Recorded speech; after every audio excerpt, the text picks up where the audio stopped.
Assalamualaikum warahmatullahi wabarakatuh. Alhamdulillahirabbil alamin.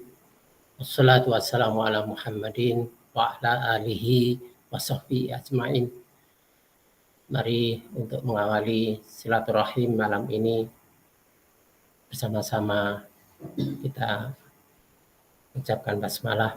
Bismillahirrahmanirrahim. Mudah-mudahan Allah memberikan bimbingan, keridhaan pada kita semua. Mengawali silaturahim, hendak kami sampaikan beberapa ayat Allah dengan mengambil tadarus yang ke-8, diambilkan dari juz ke-8, surah ke-6, ayat 1-2. Saya beri judul keimanan berbukti pada keberbedaan. Ini ditarik dari surah ke-6 ayat 1-2 yang berbunyi A'udzubillahi minasyaitonirrajim.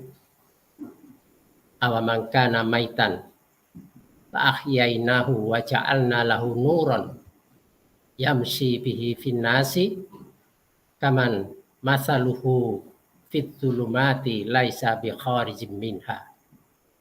Adzalika zuyyina lil kafirina ma kanu ya'malun.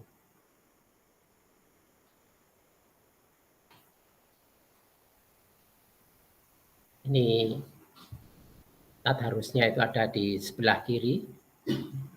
Tulisannya kecil, saya siapkan yang lebih besar.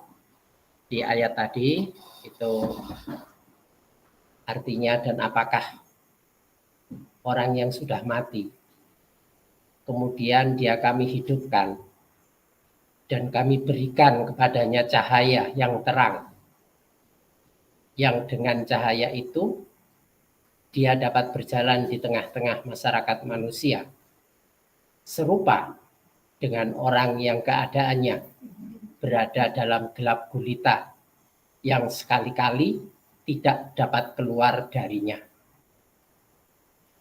Demikianlah kami jadikan orang yang kafir itu memandang baik apa yang telah mereka kerjakan. Dari ayat dengan arti demikian itu, yang lalu kami catatkan timbaan makna tadarusnya, bahwa orang beriman yang hidup dalam petunjuk itu dikaruniai rizki, itu pasti niscaya mendapat karunia rizki, kreativitas, mobilitas, dan produktivitas yang tinggi. Itu gambaran orang yang hidup, karena gambarannya itu antara orang iman dan kafir itu antara yang hidup dan yang mati. Yang hidup itu bisa berjalan-jalan, bisa berinteraksi dengan masyarakat. Berarti di situ ada mobilitas, ada kreativitas, ada produktivitas yang tinggi, yang berdampak manfaat bagi diri dan bagi sekitarnya. Sebaliknya, orang yang hidup tanpa petunjuk, gambaran orang kafir, itu terpasung oleh berhala pikirannya yang menjadikannya katak dalam tempurung, namun merasa berada pada makom yang terbaik. Ini timbaan makna dalam tadarus. Bahasan ini menjelaskan, menguraikan lebih lanjut padatan makna yang tertulis pada tadarus ini. Kembali pada ayat 6122. Apakah orang yang sudah mati? Sama-sama ada dua orang yang mati. Mati hatinya mati. Kemudian yang satu dihidupkan oleh Allah, diberikan cahaya, yang dengan cahaya itu dapat berjalan di tengah-tengah masyarakat, sedangkan yang satu dibiarkan tetap mati, dia tetap dalam gelap gulita dan tidak bisa keluar dari kondisi itu.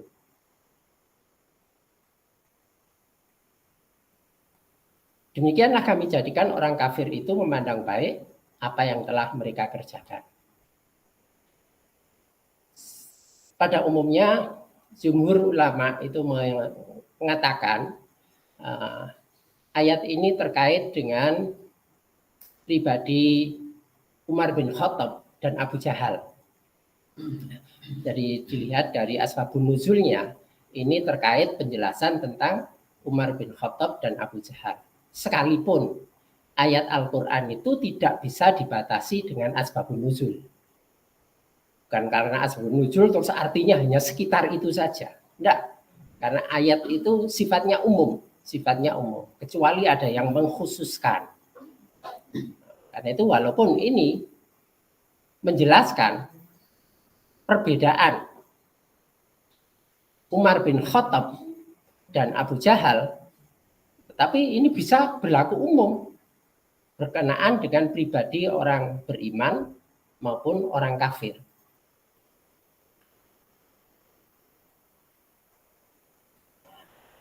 Kalau kita lihat kan ada perbedaan itu yang mencolok itu antara pribadi Umar bin Khattab setelah beriman dan Abu Jahal yang tetap dalam kekafiran. Asalnya sama-sama kafirnya, sama-sama memusuhi Nabi. Tapi Nabi pernah berdoa pada Allah dan berharap bahwa Islam ini akan berkembang dengan pesat, akan semakin maju, akan menjadi jaya dengan sebab salah satu, kalau tidak bisa dua orang, salah satu di antara dua orang itu harapan Nabi, keyakinan Nabi bahwa Islam itu akan menjadi jaya, berkembang pesat, semakin kokoh, kuat dengan sebab masuknya ke dalam Islam salah satu dari dua orang itu. Apakah itu Umar bin Khattab atau Abu Jahal? Karena dua orang ini orang-orang kuat yang pengaruhnya besar di masyarakat. Ternyata Allah memilihkan Umar bin Khattab untuk masuk ke Islam dan tetap membiarkan Abu Jahal dalam kekafiran. Itu perbedaannya itu. Umar bin Khattab satu sisi pribadi beriman, Abu Jahal pribadi yang kafir. Ada perbedaan dalam banyak hal. Nah, pertanyaannya, ketika ayat ini diberlakukan secara umum, nyangkut pribadi orang beriman dan kafir seluruhnya, pertanyaannya, apakah benar orang-orang yang beriman atau mengaku beriman? Kita ini sebenarnya mungkin mengaku beriman saja, enggak tahu ya sudah beriman betul atau enggak. Yang penting sudah ngaku beriman gitu aja. Nah, persoalannya yang ngaku beriman ini ada perbedaan yang tegas dengan orang kafir atau enggak? Ya, kalau lihat ya, orang kafir gampang ngersolo, sing iman kok ya gampang ngersolo. Gitu. Misalnya seperti itu. Ini kan jadi tanda tanya. Nah, orang kafir banyak mengeluh, yang beriman kok ya banyak mengeluh. Orang kafir itu banyak menggugat, banyak protes atas keputusan Allah, yang beriman kok ya juga seperti itu. Perbedaannya itu di mana? Karena itu ciri pokok itu mestinya antara keimanan dengan kekafiran itu pada keberbedaan. Nah, itu harus bisa ditunjukkan sebagai bukti. Penunjukannya itu sebagai bukti. Sebab apa yang akan menjadi saksi kita nanti itu? Yang akan menjadi saksi kita ketika mulut tidak bisa berbicara, ya bukti-bukti nyata, jejak-jejak kita yang akan tampil sebagai bukti. Pada surah 13 ayat 16, dalam nada tanya, kalau bertanya padahal yang disajikan itu sesuatu yang jelas, itu mengandung pesan, mikiro gitu. Renungkan itu, pikirkan yang dalam itu. Padahal itu sesuatu yang gamblang. Kul, hal yastawil a'ma wal basir. Katakanlah, adakah sama orang yang buta dengan orang yang melihat? Orang awam, anak balita aja ngerti itu. Bahwa nggak sama orang yang buta dengan orang yang melihat itu. Tapi masih dinyatakan sebagai satu pertanyaan. Akhirnya mikiro sing nemen ya. Oh, ndablek nemen dadi wong ya. Mikiro. Adakah sama orang yang buta dengan melihat? Amhal yastawi dzulumat wan nur. Amhal tastawi dzulumat wan nur. Atau samakah gelap gulita dan terang benderang itu? Jelas tidak sama. Anak kecil bisa membedakan, tapi kenapa ini ditanyakan? Dan itu ternukil di dalam ayat Al-Quran. Ini sebagai firman Allah. Mengandung isyarat, pikirkan yang dalam. Itu. Terus kalau sudah jelas perbedaannya, itu. Terus sikapnya itu bagaimana? Sikap kita itu bagaimana? Ini surah 13 ayat 16. Surah 40 ayat 58. Wa yastawil a'ma wal basir. Dan tidaklah sama. Ya, kalau tadi pertanyaan. Sekarang penegasannya. Bahwa tidak sama. Dan tidaklah sama. Antara orang yang buta dengan orang yang melihat itu. Walladzina amanu wa amilus sholihat. Ya. Walal musi'u qalilan ma tadadzakkarun. Dan tidaklah sama antara orang-orang yang beriman yang mengerjakan amal soleh dengan orang yang durhaka. Orang-orang yang ahli maksiat, musik. Orang kafir yang banyak bermaksiat. Qalilan ma tadadzakkarun. Sedikit sekali kamu mengambil pelajaran. Kurang mau berpikir yang dalam. Nah, itu penegasan beritanya dari pertanyaan lalu ditegaskan. Ini kan satu ayat yang terang.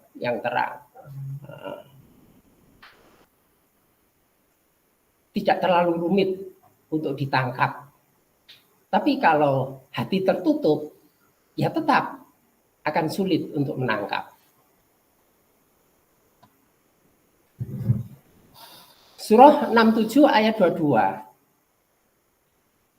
Afama yamshi mukibban ala wajihi ahda amma yamshi sawiyan ala suratim mustaqim. Ekstrim ini. Apakah orang yang merangkak dengan wajah tertelungkup, binatang yang jalannya gitu itu binatang apa ya?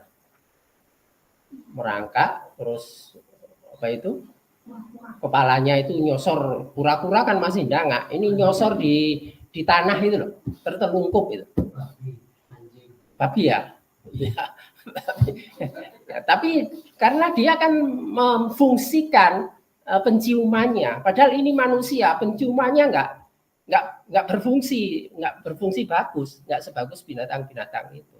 Kalau yang menelungkup apa itu ke tanah itu karena untuk memfungsikan penciumannya itu wajar. Ini manusia itu penciumannya lemah kok. Ono batang nih ngarepe orang mampu. Iya, kadang-kadang itu. Iya.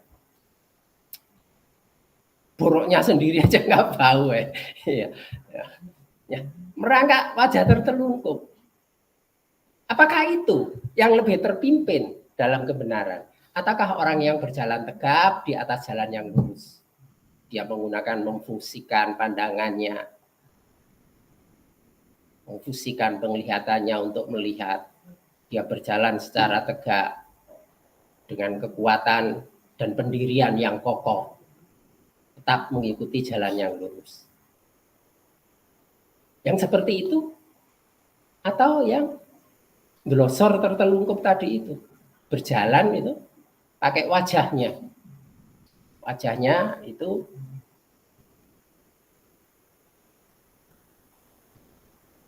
apa bahasa Indonesianya dipepetkan itu didelosorkan pokok ngerti nah ya, didelosorkan di tanah itu tertelungkup sama sifatnya, sangat ekstrim untuk menggugah kesadaran manusia. yang berdiri tegak dengan pandangan yang lebih banyak, ya, bisa melihat lebih terang, lebih tegas, dan itu mudah membedakan yang benar dan salah. Tapi yang terlungkup pandangannya sempit, karena itu seperti katak dalam tempurung, tapi merasa pandangannya itu benar. Nah ini tampak ya kalau dalam surah 2 ayat 26. Innallaha la yastahyi ayadriba matsalam ma ba'udatan fama fawqaha fa amal ladina amanu faya'lamuna annahul haq mir rabbihim wa amal ladina kafaru fayaquluna madza aradallahu bihadza masalah yudhillu bi katsira wa yahdi bi katsira wa ma yudhillu bi illal fasikin. Kita lihat perbedaan antara orang beriman dan orang kafir. Bahwa sesungguhnya Allah tiada segan membuat perumpamaan berupa nyamuk atau yang lebih rendah dari itu. Adapun orang-orang yang beriman, maka mereka yakin bahwa perumpamaan itu adalah berita yang benar dari Rabb mereka. Tetapi mereka yang kafir mengatakan, apakah maksud Allah menjadikan ini untuk perumpamaan?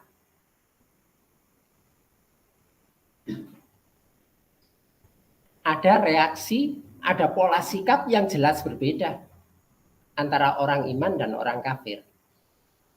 Orang iman itu menerima sesuatu dari Allah, itu ya sami'na wa ata'na, diterima ridho.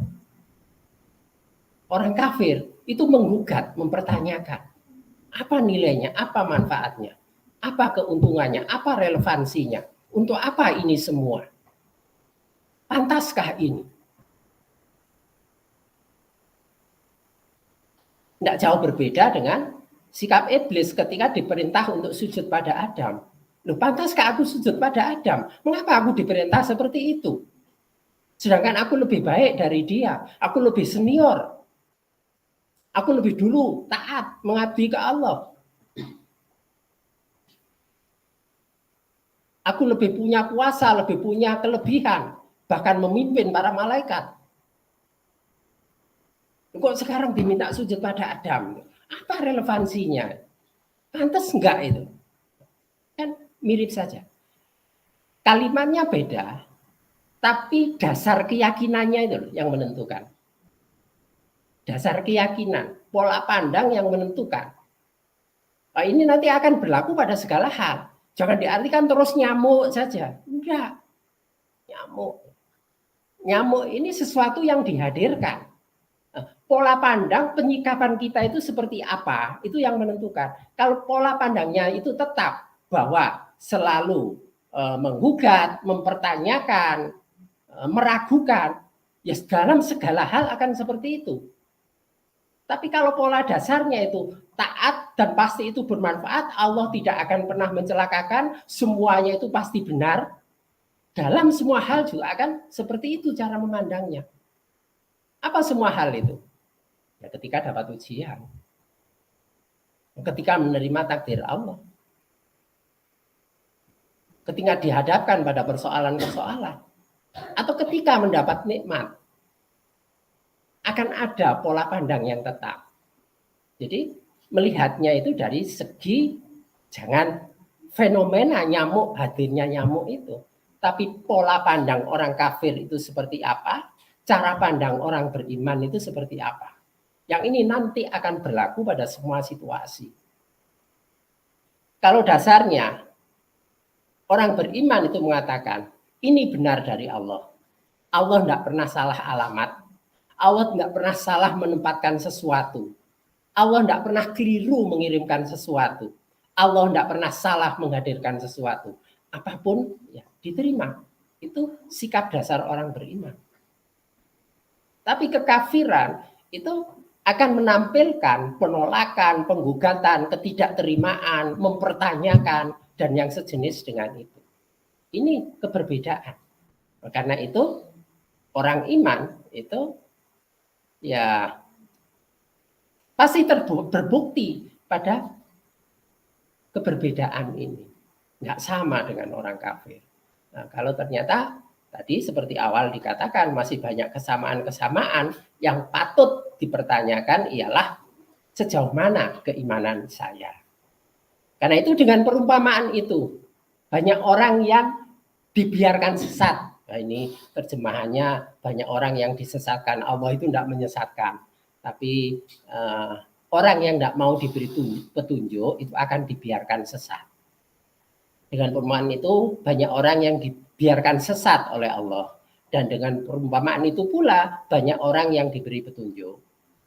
Dan tidak ada yang dibiarkan sesat oleh Allah kecuali orang-orang yang fasik.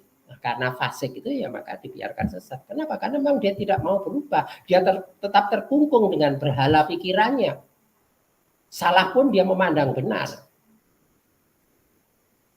Nah, ayat tadi mengatakan sumbernya apa? Ya karena ada pencitraan yang indah itu. Sesuatu yang buruk itu dipoles sehingga tampak indah, akhirnya itu diterima sebagai kebenaran dan itu dianggap menyenangkan. Karena pencitraan. Nah, dengan pencitraan itu kebenaran atau fakta yang sesungguhnya akan menjadi kabur. Maka dia menerima bagi orang yang terkungkung pikirannya. Coba Pak Darmaji dibaca. Surah 7 ayat 176.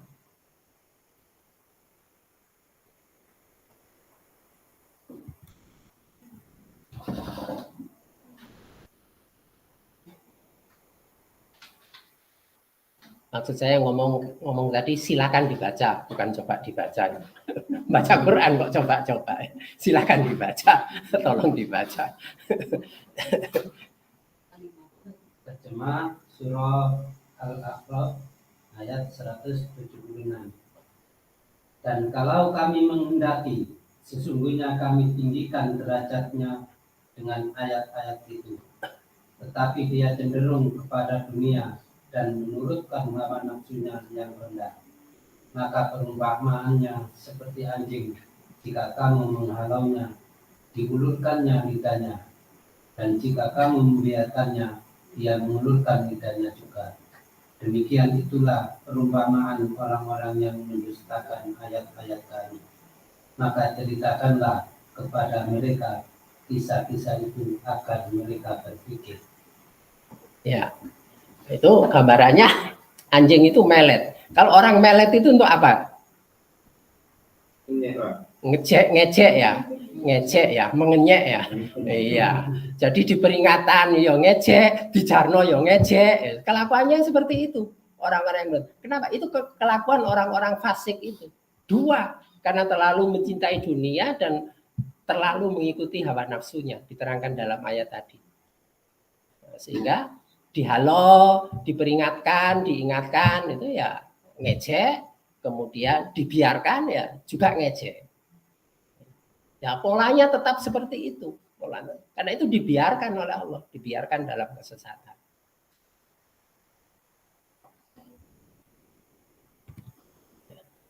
Surah 14 ayat 18. Karena seperti itu keadaannya.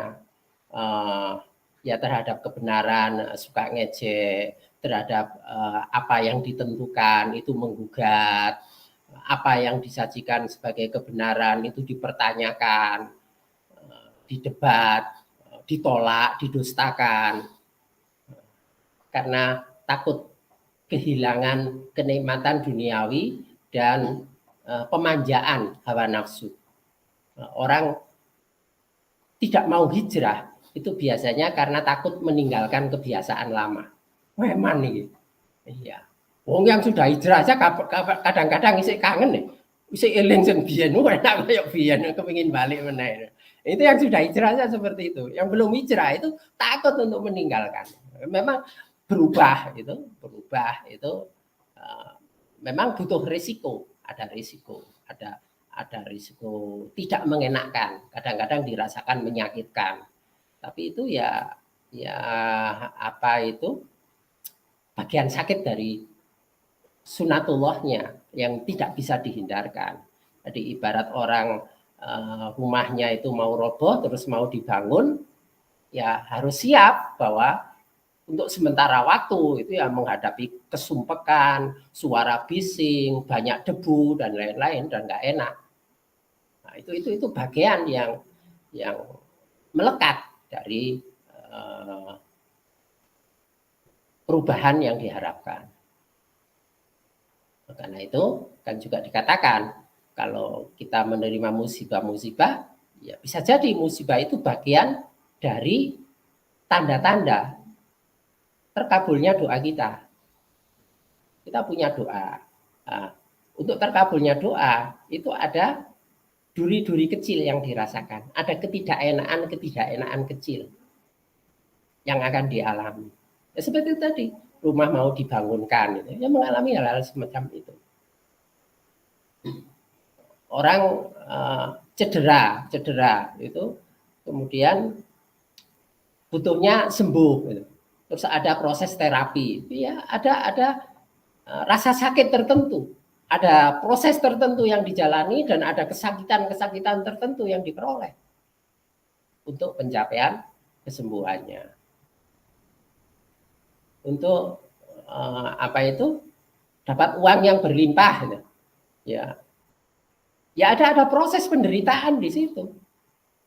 Ya sengsaranya bekerja, kelelahan, kecapean, itu bagian yang melekat. Nah, sekarang Allah berkehendak untuk meninggikan derajat. Di antara proses meninggikan derajat itu, ya didatangkan cobaan-cobaan kecil itu. Baik, kembali pada ayat. Perumpamaan masalul ladzina kafaru bi rabbihim a'maluhum karomatin istaddat birihu fi yaumin asif. Perumpamaan orang yang ingkar kepada Robnya, perbuatan mereka itu seperti abu yang ditiup oleh angin keras pada suatu hari yang berangin kencang. Nah, karena itu seperti apa usahanya, bagaimana kelelahannya, pada akhirnya yaitu akan menjadi perbuatan sia-sia karena didasari oleh sikap dasar memandang pembangkangan, memandang dan sifat pembangkangan pada Allah, mendustakan, muncul dalam perilaku kefasikan karena lebih mengutamakan kepentingan duniawi dan pemanjaan hawa nafsu tadi. Ya akhirnya apapun yang diperbuat itu sia-sia. Apa yang diperbuat itu seperti abu ditiup angin keras pada suatu hari yang berangin kencang. Kalau di batu itu ada abu, ada angin kencang, ya sudah hilang. Itu sia-sia. Mereka tidak kuasa mendatangkan manfaat sama sekali. La yaqdiruna mimma kasabu ala syai'in dzalika huwa dhalalul ba'id. Mereka tidak kuasa mendatangkan manfaat sama sekali dari apa yang telah mereka usahakan. Mimma kasabu dzalika huwa dhalalul ba'id. Yang demikian itu adalah satu kesesatan yang jauh di dalam dasar kegelapan tadi itu.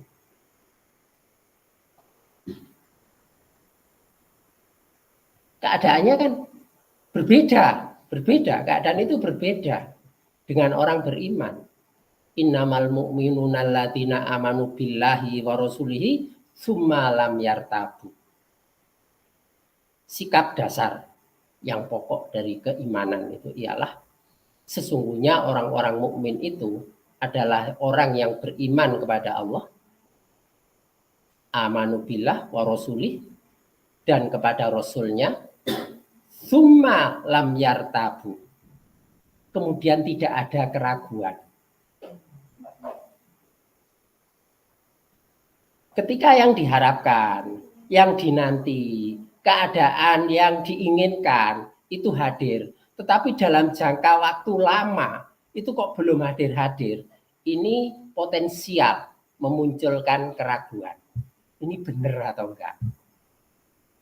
Kita yakin tentang keadilan Allah, tapi mengalami perlakuan yang tidak adil, bisa mempertanyakan itu.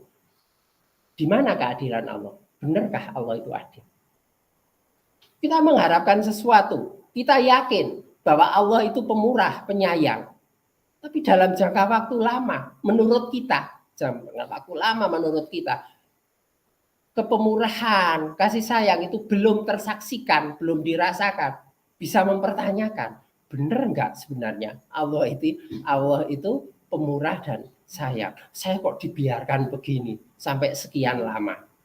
Muncul keraguan. Tapi orang beriman seperti apapun tidak pernah ada keraguan. Itu yang membedakan orang beriman dengan orang kafir. Sehingga ukuran iman kita itu mudah goyah atau tidak. Sekali waktu muncul keraguan atau enggak. Karena itu ketika muncul ya segera istighfar gitu saja. Mohon untuk dikokohkan. Karena itu kan dituntunkan doa sabit kolbi ala dinik supaya dikokohkan keyakinan pada agama itu di dalam hati kita.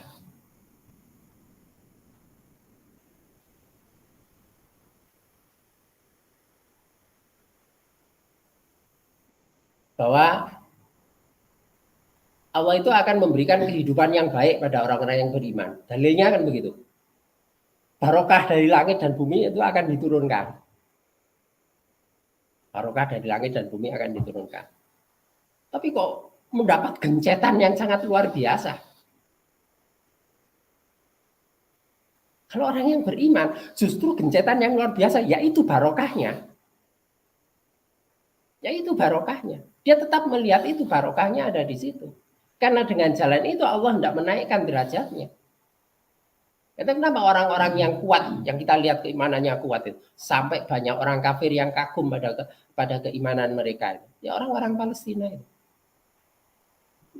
Nggak pernah goyah mereka. Keadaan seperti apa itu tetap alhamdulillah. Kehilangan 4 anak alhamdulillah. Tangannya hilang. Dia sendiri alhamdulillah. Anaknya juga diajarkan alhamdulillah. Anaknya penuh debu, luka-luka. Dipaksa untuk bisa alhamdulillah. Artinya membiasakan. Memang salah satu pendidikan itu ada. Salah satu alat pendidikan itu paksaan. Ada hal-hal yang memang perlu dipaksakan. Ketika anak belum mandiri. Tapi pemaksaan itu memang sesuatu yang benar. Pemaksaan itu sebenarnya adalah satu proses pendisiplinan. Nah, persoalannya ini yang sudah dewasa menghadapi orang yang merdeka itu juga suka memaksa. Itu salah penempatan. Akhirnya yang terjadi ya konflik nanti. Bisa ada keraguan. Bahwa pertolongan Allah itu akan datang, bahwa orang beriman itu akan menang. Itu kok kalah terus, terus pokok percaya menang ya. Itu kalau iman itu seperti itu. Ya karena memandangnya tidak sebatas pada duniawi, bahwa kemenangan itu bisa di akhirat, kenikmatan itu tidak selalu duniawi, bisa saja ditangguhkan untuk kenikmatan di akhirat. Kalau memandang seperti itu, maka akan kokoh keimanannya dan tidak ada keraguan di dalam. Dalam hadis, perumpamaan seorang mukmin itu seperti zahabi, seperti emas. Sabilati zahabi. Perumpamaan seorang mukmin itu seperti lempengan emas. Kalau engkau meniupkan api di atasnya, benar, ia pun menjadi merah. Emas itu kalau kena api, itu ya membara menjadi merah. Katanya begitu, karena saya sendiri tidak pernah melihat ya. Iya. Tapi secara logika rasional mestinya seperti itu. Sebagaimana semua logam kena api itu ya akan membara menjadi merah. Tapi apa yang terjadi pada emas? Kalau setelah itu engkau menimbangnya, ternyata tidak berkurang. Jadi dengan gencetan yang besar, cobaan yang besar, ujian yang menyakitkan seperti apapun, ciri keimanan itu nggak akan berkurang keimanannya. Nggak akan goyah. Perumpamaan orang mukmin itu seperti batangan emas. Namanya kena api ya bisa leleh. Bukan hanya membara, meleleh. Apa? Oh ini iya ini kena ini apa itu air panas itu ya ngelupas kulitnya. Ya. Tapi itu tidak berpengaruh pada keimanannya. Tetap tidak goyah dengan itu. Itu perumpamaan orang beriman. Jadi ini kan pribadi yang nyata berbeda dengan orang kafir. Orang kafir tidak seperti itu. Orang iman yang pinggiran saja itu banyak yang tampilan sikapnya ketika digerojok nikmat, oh ya Allah baik, seneng. Tapi ketika dicabut, ditahan sebagian, itu terus sudah mulai goyah. Ini benar atau enggak? Untuk apa seperti ini? Apa manfaatnya seperti ini? Untuk apa saya mengabdi kalau saya tetap sulit dalam hidup saya? Mempertanyakan seperti itu. Keimanan yang lemah. Yang lain juga dinyatakan bahwa perumpamaan orang mukmin itu bagai dahan tumbuhan yang daunnya miring sesuai tempat datangnya angin.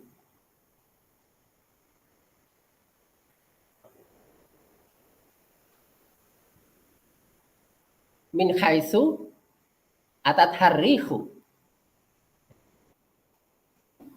Dahan dari tumbuhan, namanya dahan itu ya nggak setegak karang ya. Kalau ada angin itu ya goyah, ya terpengaruh, ya geser. Angin dari barat ke arah timur ya terus bisa doyong ke timur. Sebaliknya angin dari timur ke barat ya doyong ke barat.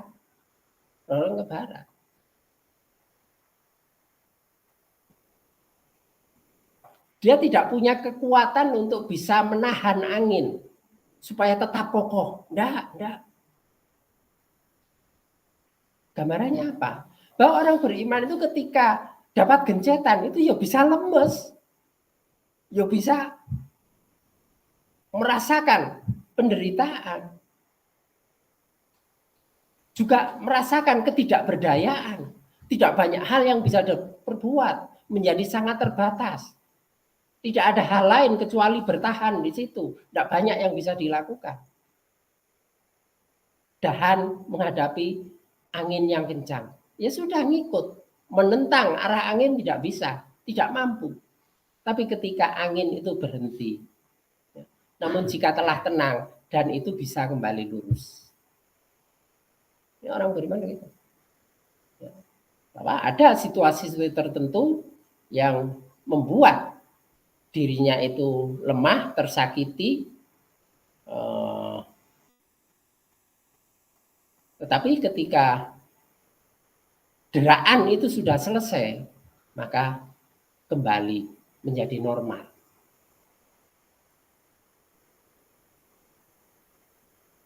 Kalau misalnya sakit yang parah, sampai tidak bisa bangun, ya namanya seperti itu. Yang biasanya rajin tahajud itu ya nggak mampu, ya dikurangi. Tapi begitu sakitnya sembuh, ya terus-terusan nggak dilakoni, ya kembali kepada yang awal. Semua sakit itu biasanya rajin puasa, apa sakitnya nggak mampu puasa. Tapi begitu sembuh ya kembali puasa. Itu misalnya seperti itu. Capek itu. Yang di sini capek ya nggak usah ngaji loh. Capek. Wong memang terdiri dari tulang dan daging. Capek lelah karena kerja apa itu seharian terus kondisi badan nggak fit lagi ya nggak usah ngaji. Tapi lah wis sehat yo mestinya yo ngaji yo. Terus merasa tiba enak gak ngaji nggak seperti itu. Gak tahu kena keplak itu. Ngaji kok balik kepukul tak takoni ada yang merasa kesindir jawabnya ketunjuk. Mari ngomong ketunjuk ini orang ngaji. Enggak ngajinya bukan karena ketunjuk ya Mbak Ivana ya. Iya, sering ketunjuk itu. Enggak pernah Mbak Ivana itu enggak ketunjuk itu kalau ngaji itu. Tapi ya tetep ae. Wis ketunjuk ya serasane ya teler tapi semari ngono ya teges meneh. Ya. Ya mudah-mudahan ditolong Allah dijaga hati. Itu keadaannya. Demikian pula seorang mukmin terkadang dalam keadaan miring karena ujian. Ya itu pas teler itu memang lagi miring. Wah, anginnya itu keberatan nih, nggak mampu rasanya, capek gitu.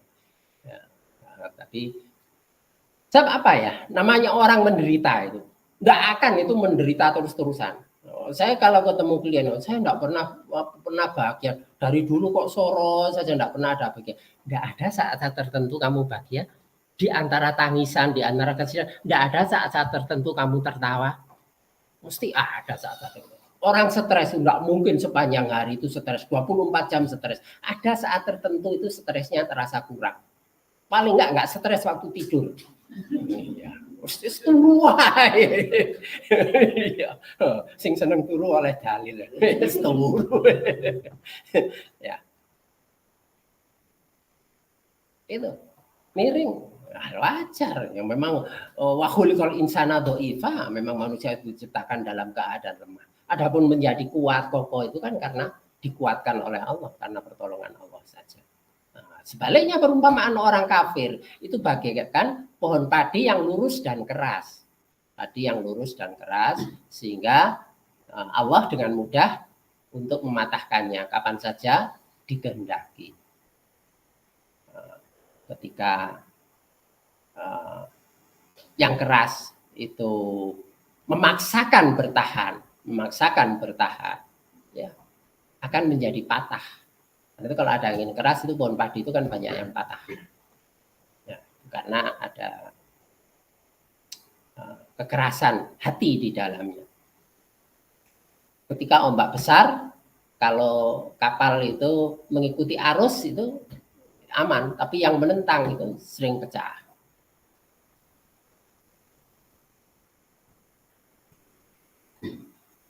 Itu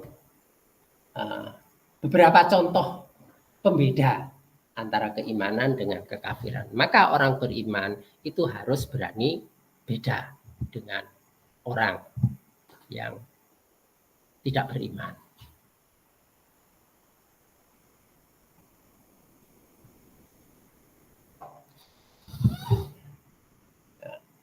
Coba karakter ini, sejauh mana ini melekat, sejauh mana ini sudah terwujud pada diri pribadi. Dari diri pribadi aja, nggak usah mengamati orang mukmin pada umumnya, walaupun nggak usah diamati sudah tetap terlihat, sudah bisa disaksikan. Bahwa orang mukmin dengan orang mukmin lain itu seperti sebuah bangunan, sebagian menguatkan sebagian yang lain. Nah, adakah watak, jiwa, dorongan, motivasi dasar untuk saling menguatkan seperti ini? Satu berbuat kebaikan disokong oleh yang lain. Ataukah yang terjadi sebaliknya? Ini menegakkan, ini ngerogoti dari dalam, ada ngerogoti dari luar, menentang, menjatuhkan. Jauh dari gambaran karakter keimanan yang sebenarnya. Mestinya saling menguatkan. Tapi kenapa yang terjadi itu banyak saling menjatuhkan atau membiarkan? Jadi urus dewe gitu. Kalau tidak ngerogoti minimal ya membiarkan itu. Paling banyak itu kadang justru menjatuhkan karena ingin memperoleh keuntungan tersendiri. Ini menjadi ukuran. Kita bisa mengoreksi pada diri kita sendiri, karakter ini terwujud pada diri kita atau tidak. Banyak hal. Ada yang membangun fasilitas tertentu untuk dakwah. Ya bagaimana sifat mendukung. Ada orang yang menderita karena ujian yang berat. Bagaimana upaya untuk membantu, menguatkan. Sampai sini ya. selesainya sampai sini. Ya, ini tadi ngerjakannya sambil ngeluh-ngeluh karena tadi keluncum kehujanan. Ada pertanyaan?